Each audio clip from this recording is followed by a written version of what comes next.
What's good? Marvin from Food Fidelity here. Today we're making baked jerk chicken with real island vibes straight from the oven. Backyard flavor, no grill required. Let's get to cooking. It is thyme and allspice heavy. So got some fresh thyme, quite a bit I'm gonna use here. Got red wine vinegar. I need some tang to go with this. Got me some lime juice. I got about 2.5 limes in here. A little bit of soy sauce. I use tamari, it's gluten-free. Don't ask me why, but that's my thing. Olive oil here, extra virgin, that is. Lots of scallions, green onions, we call them in the States. I got a whole onion, 1 yellow onion.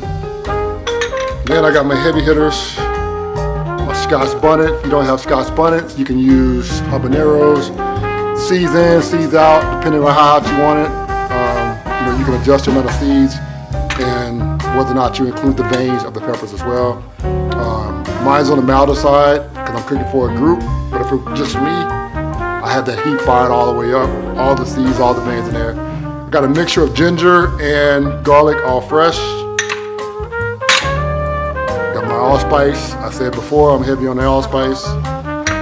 And then I have a spice mix of salt, pepper, cinnamon, and some fresh nutmeg that I grated into this. So I need to add a little more, so you may see me.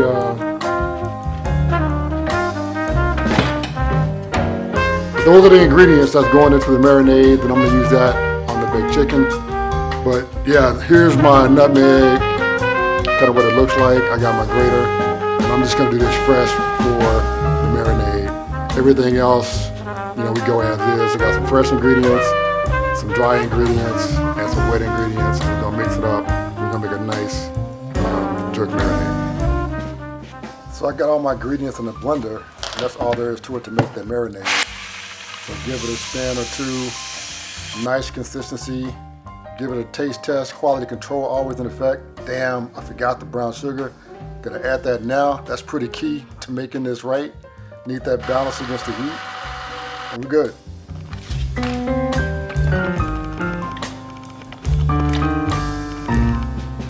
I'm gonna cut the back out and spatchcock. This is just, I find it easy. You got some really good kitchen shears. You can just cut right through. Just like that.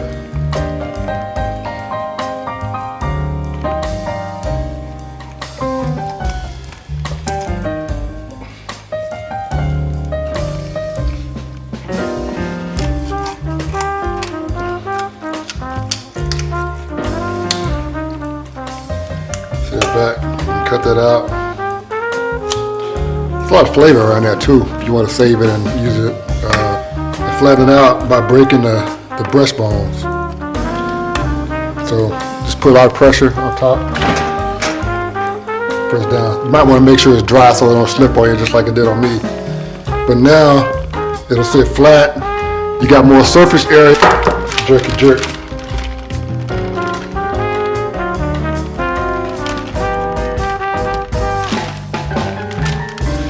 So if I really wanted to be trail with it, I'd have pulled back some of the skin and got the marinade, up in there like that. But, so, that's it. Spatchcock, marinade. It's gonna be good to go. You might want to massage it a little bit to get the marinade in all the crevices, all the different spots. So this is going in the fridge, and then we will cook it tomorrow. So my skillet's been sitting in a preheated oven at about 500 degrees for about 10 minutes. So I'm gonna add my spatchcock chicken that's been marinated to the skillet. You can see the heat coming from the skillet. Then I'm going in the oven again at 500 degrees. I gotta let this cook for about 20 minutes. Give or take a few minutes depending on how big of a piece of chicken you have. I'm using Cornish hen, so they're on the smaller side. While that bad boy cooks, I'm gonna start working on my glaze.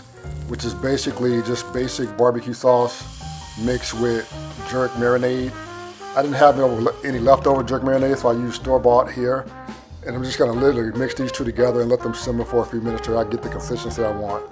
Yeah, we don't have to overthink this one.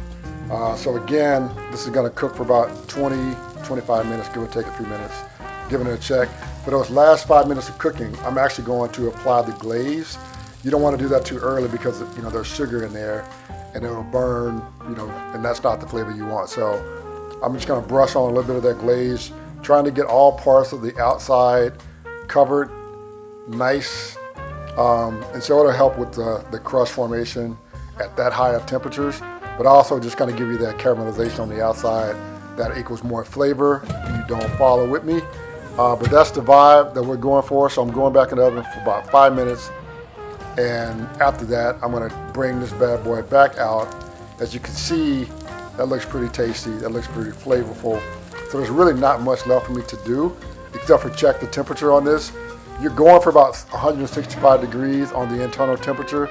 Recognize that it will continue to cook after you take it off heat, so you can kind of pull it out early at about 160 degrees. Look at the tenderness. The meat kind of falls away from the bone when I lift it, but that's what you're going for. That marinade really did a great job of helping add moisture, add more tenderness to the chicken, and you get that juicy interior with that nice crusty exterior from the glaze. You got the makings of a wonderful dish. Now to serve it up, I like to chop mine up. You can pull this apart because it is tender enough, but the chicken's still a little bit hot, so even though it's rested some. So I got a meat cleaver and I'm just gonna get happy with it, work out my anger issues, and just really chop it up into smaller pieces. Kind of how you get on the roadside if you're back in Montego Bay on the grill, or wherever you get your jerk from when you're on the island. But this is how you want to do it. You want to cut it into smaller pieces and then serve it up with, your favorite ingredients. For me, that may be some type of bread, some rice and peas, steamed cabbage. I kind of keep it traditional, but hey, you go with whatever works for you. But you can see I got like a really flavorful, tasty looking dish. The aromas in the kitchen are just like banging. On top of the smells and the visuals that you get from applying that glaze. So that's the dish.